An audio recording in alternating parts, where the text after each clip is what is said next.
Boa noite a todos. Hoje, dando continuidade, mais um estudo sequenciado do Evangelho segundo o Espiritismo. Do capítulo 5, dos itens 29 ao item 31, sacrifício da própria vida. Iniciamos com a mensagem do livro Despertar da Consciência, psicografado por Lúcia Cominato, com o título Almas Atormentadas.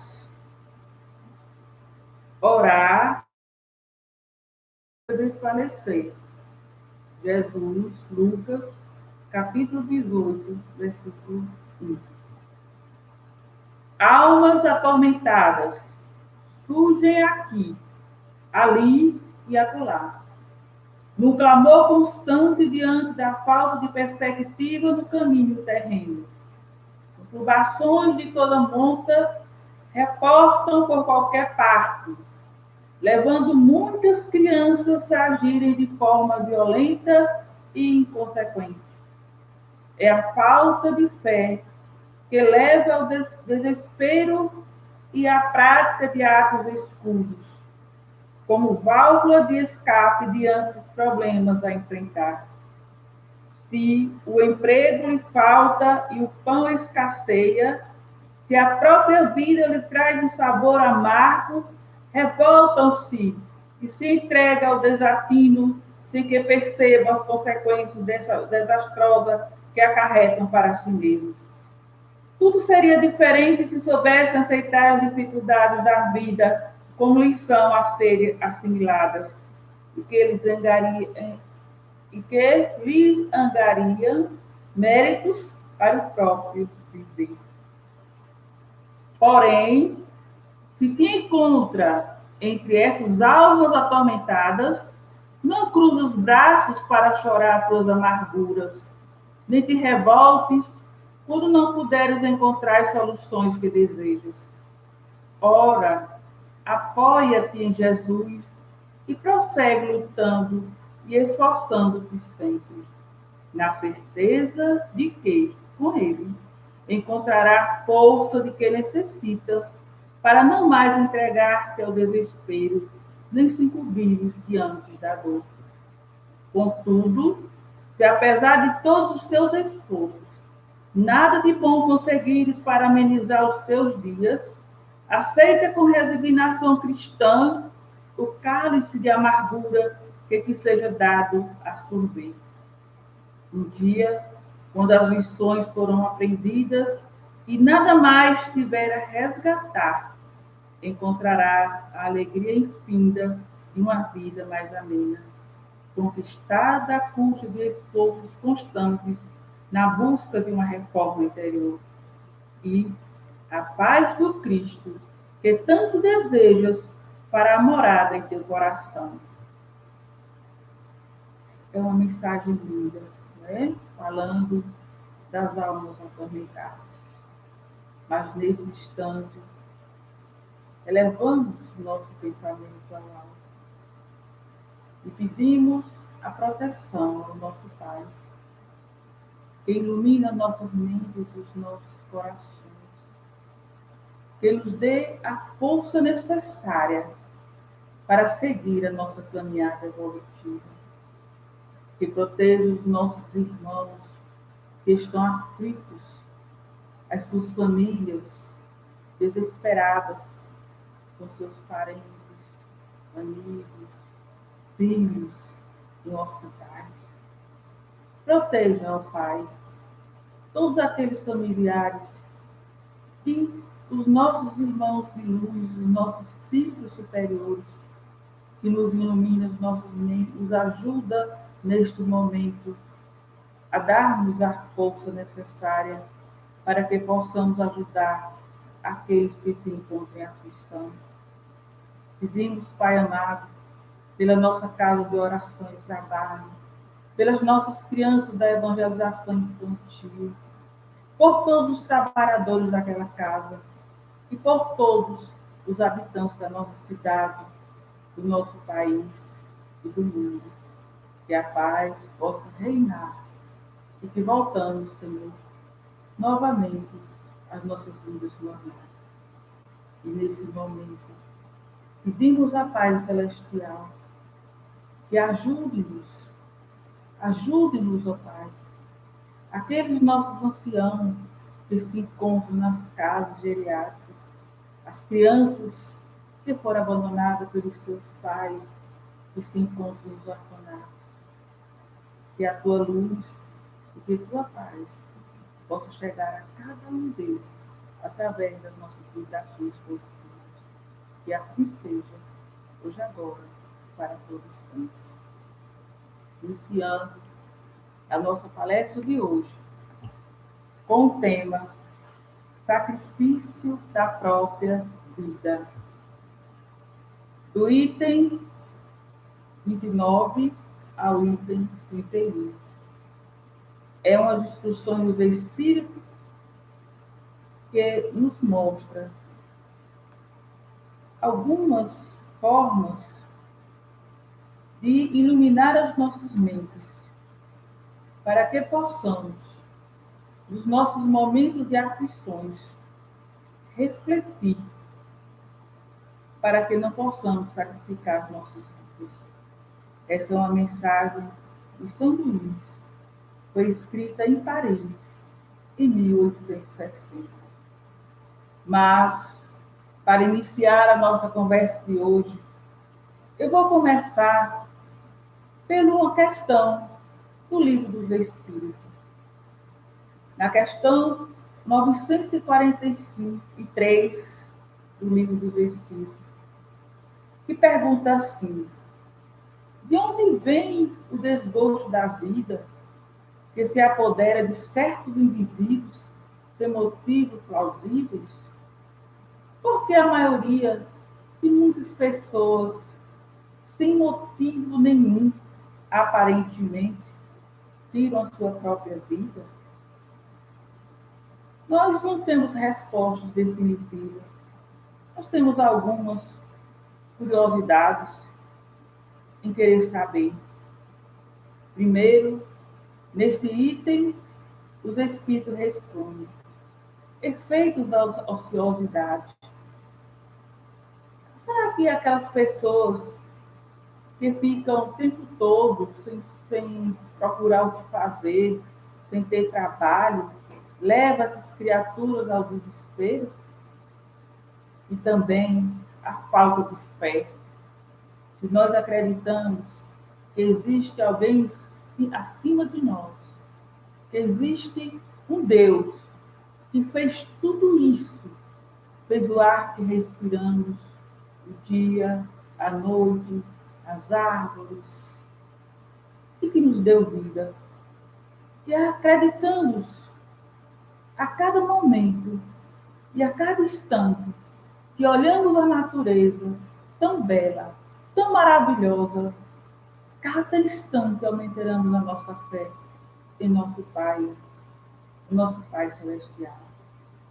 E, geralmente, também, o que faz a maioria das pessoas, do ponto de vista dado pelos espíritas, eles nos dizem que, frequentemente, da sociedade, tem pessoas que têm vontade de fazer as coisas, mas às vezes não têm coragem de fazer. Às vezes sentem menor que os outros. Às vezes têm problemas de inferioridade. E são N e N fatores que nós ainda, aqui no orbe terrestre, não temos condições de defini-lo e de conceituar. E ainda, no Livro dos Espíritos, na questão 944, existe uma pergunta que diz assim: o homem tem o direito de dispor da sua própria vida? Claro que não. Só Deus tem esse direito. O suicídio voluntário é uma transgressão às leis divinas. E nós sabemos que não só tirar sua vida com suas próprias mãos, mas também fazer descuide da sua saúde para que a sua vida seja tirada.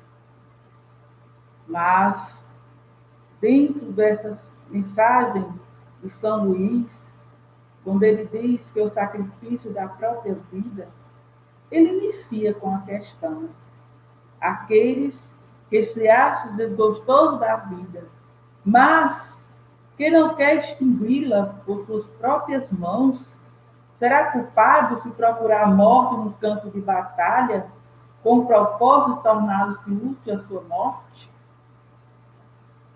Se o nosso irmão não tem coragem de tirar sua vida com suas próprias mãos, e às vezes usam de pretextos para que a sua vida seja dizimada, mas tirado pela mão do outro. Mas o que vale aí não é ele ir a essa batalha, procurar a morte, dizendo que vai lutar, mas sim o propósito que ele tinha de cortar o fio da sua existência. Isso seria suicídio intencional. Fazer uma determinada coisa para que aconteça um acidente e que esse acidente desse fim à sua vida. Essa ideia de usar esses caminhos tortuosos é ilusória. E é uma ilusão que a sua morte servirá para alguém ou alguma coisa, ou deixar alguma pessoa com remorso pelo que aconteceu com aquela determinada pessoa.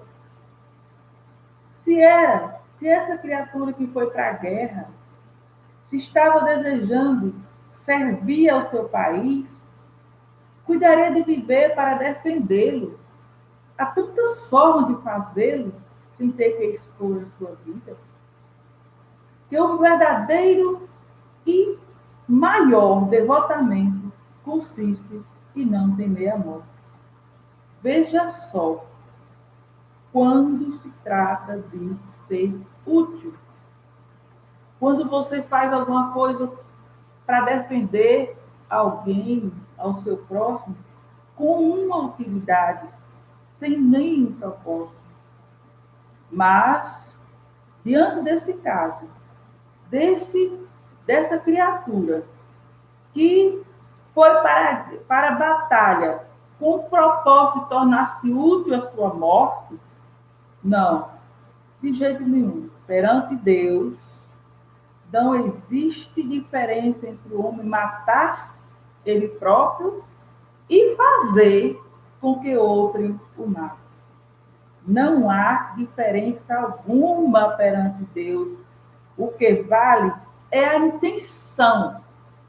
Se ele foi para a guerra com a intenção de suicídio, de estar lá no meio de uma batalha e lá for morto, fuzilado, a intenção dele era suicidar-se.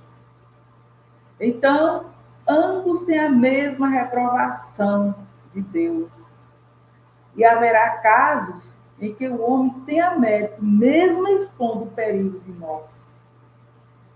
Mas esse mérito, sem desconsiderar a prudência e o dever que cada ser humano tem de preservar a vida. Poderá haver casos em que alguém tenha mérito por haver se exposto à morte, quando essa lhe advenha de atitudes voltadas unicamente quando em benefício da vida do próximo. Quando eu falei lá na frente, quando se trata de ser útil, e que essa pessoa foi salvar a vida do outro sem nenhuma intenção premeditada de morrer. Ele não tinha nem a mínima intenção, mas foi para salvar a vida do próximo. Mas nesse caso, se o homem se expõe a um perigo iminente para salvar a vida de seu semelhante, sabendo-se antemão que se cumprirá, pode o seu ato ser considerado suicídio? Será? Desde que no ato não entre a intenção de buscar a morte. Não há suicídio, e sim apenas devotamento e abnegação. Mas, embora haja certeza de morrer, mas quem pode ter essa certeza? Às vezes, você faz uma determinada coisa achando que não vai retornar, mas nós não temos certeza. Essas situações nos são colocadas à frente pela providência divina, a fim de pôr em prova o nosso devotamento e abnegação em relação ao próximo. São provações colocadas à nossa frente para saber se a gente é realmente devotado, se a gente tem abnegação e se a gente realmente ama ao nosso próximo. Jesus, a nos prescrever a lei do amor, ele não acrescentou condições alguma para a sua prática. A nossa boa vontade de servir ao próximo deve estar à frente. Visto isso, o que importa é a nossa boa vontade de servir ao próximo. É sermos útil para o nosso irmão. É não se acovardar diante de uma atitude, diante de salvar alguém, não virar as costas quando você vê alguém sofrendo, quando você vê alguém em perigo. Porque você traz em si essa provação. Se realmente você se resignou, se realmente você abnegou, se realmente você aprendeu as lições deixadas pelo Mestre Jesus. Mas todo sofrimento se reverte em benefício de outro. Será que eu sofrendo, esse meu sofrimento, ele reverte em benefício da outra pessoa? Não. Não. O sofrimento, para ser proveitoso, tanto para aquele que ele padece os efeitos, como para o outro, tem que ser resignado e submisso às leis divinas. Não adianta quando muitas pessoas dizem: é que eu estou sofrendo, aqui é para os descontos de pecado. Não adianta. Não adianta dizer que é para desconto de pecado, que não existe desconto de pecado. Não existe, ainda usando o verbo ainda do catolicismo, eu tenho que sofrer, eu tenho que pagar as minhas dívidas. Não. Nós temos que aprender a nos autoavaliar, a nos trabalhar, a nos melhorar e dali a ser pessoas melhores. O sofrimento, acompanhado de lamento e de revolta perante Deus, ele não traz benefício algum. Ele tende, sim, a aumentar os débitos daquele que sofre. Olha, veja aí. Se eu estou sofrendo, e se eu fico o tempo todo lamentando, é lamentação para lá, é lamentação para cá, é reclamação, é o tempo todo, é por isso, e tende a aumentar os meus débitos, o meu sofrimento. O que eu estou fazendo? Eu estou melhorando ou estou piorando? Então, de que forma pode nosso sofrimento ser proveitoso para o outro? De que forma? De que forma o nosso sofrimento pode ajudar o outro? O nosso sofrimento, ele pode ajudar o outro de duas formas: material e moralmente.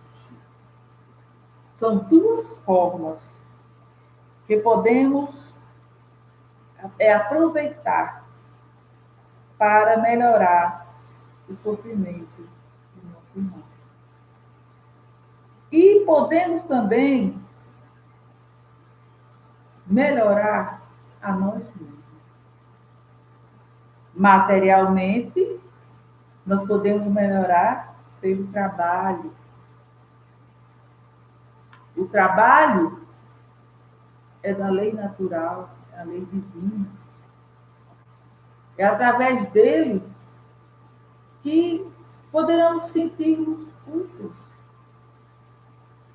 E através do trabalho que vem o nosso sustento, que vem a nossa alegria, a nossa família. É através do trabalho que nos sentimos seres realmente humanos, pertencentes a esse orbe terrestre. Quantas pessoas nós encontramos na rua, invisíveis, sentados nas calçadas, perambulando, cabisbaixo, às vezes nos pedindo uma ajuda. Uns pedem dinheiro, outros pedem comida. E a gente ainda com o nosso olhar, e dentro da nossa imperfeição e o nosso egoísmo, nem olhamos. Às vezes sim, às vezes não. Quando nós temos um conhecimento, e o conhecimento da doutrina espírita que nos esclarece a olhar o nosso irmão, a ver no outro o sofrimento dele. E nós também. Quando nós conseguimos enxergar esse sofrimento desse nosso irmão que está ali abandonado, sem trabalho, sem comida, sem lar. E outra coisa que a gente pode ajudar esse nosso irmão, dando-lhe a mão, dando-lhe um prato de comida, conversando, sorrindo para ele. E tentar ajudar da melhor forma, dentro das nossas condições materiais. E tem pelas privações e sacrifícios que tais criaturas imponham, que contribui para o bem-estar material de seus semelhantes. A gente fala muito, mas a gente faz muito pouco. A gente conversa muito, mas os resultados são os mínimos possíveis. O espírita, ele é visto pelas suas ações, pela sua forma de ser e sua forma de agir. Isso eu estou falando do verdadeiro espírita. E aí tem outra forma que você pode ajudar o seu irmão que está sofrendo. É materialmente e moralmente. Mas como eu vou fazer isso moralmente? Moralmente, muitas pessoas, eles se recuperam, não só moralmente, mas também materialmente, apenas se valendo do seu exemplo, que eu acabei de falar, pelas suas ações, pela sua forma de ser, pela sua forma de agir. Não adianta discurso bonito, falar, só falar. Conhecimentos teóricos, sem colocar o que aprendeu em prática.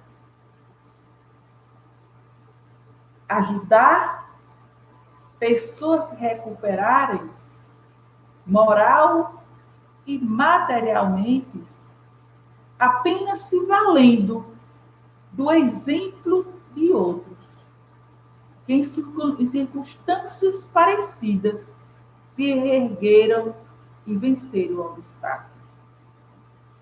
Que sejamos discípulos da luz,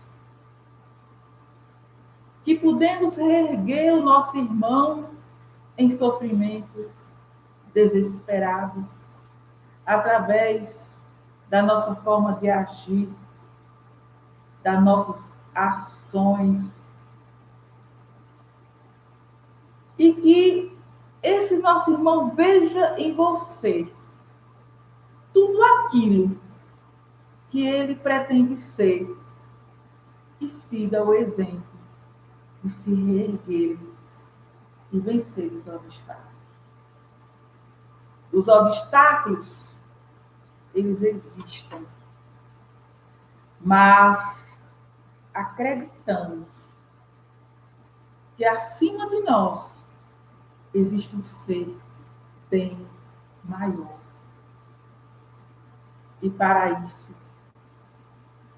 não sacrificamos a nossa vida, porque só Deus, aquele que nos deu a vida, tem o direito de tirar. E assim, meus irmãos, que Deus nos ilumine e nos abençoe e nos protege, fortalecendo os nossos espíritos, para que essa fraqueza espiritual de tirar a nossa própria vida não possa nos atingir, nem a nós e nem ao nosso Senhor.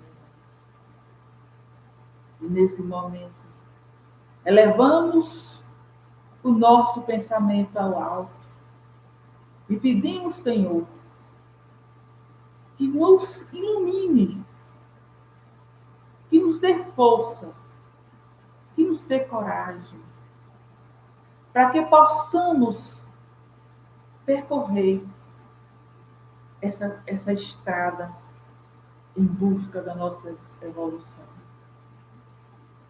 E que nos dê, Pai, virtudes, tirando de nós os nossos vícios, aumentando as nossas virtudes.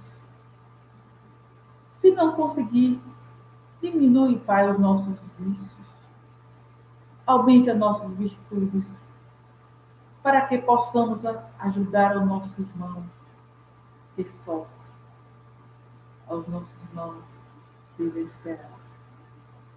Nesse momento, levamos e lembramos da mensagem que Jesus nos ensinou. Pai nosso que estás no céu, santificado seja o vosso nome, venha a nós ao vosso reino, seja feita a vossa vontade, assim na terra como nos céus. O pão nosso de cada dia nos dá hoje. Perdoa, Pai, as nossas ofensas, assim como nós perdoamos a quem não tem ofendido. E não deixe cair em tentação, livrando-nos de todos os males, hoje, agora e para todos sempre. Que assim seja.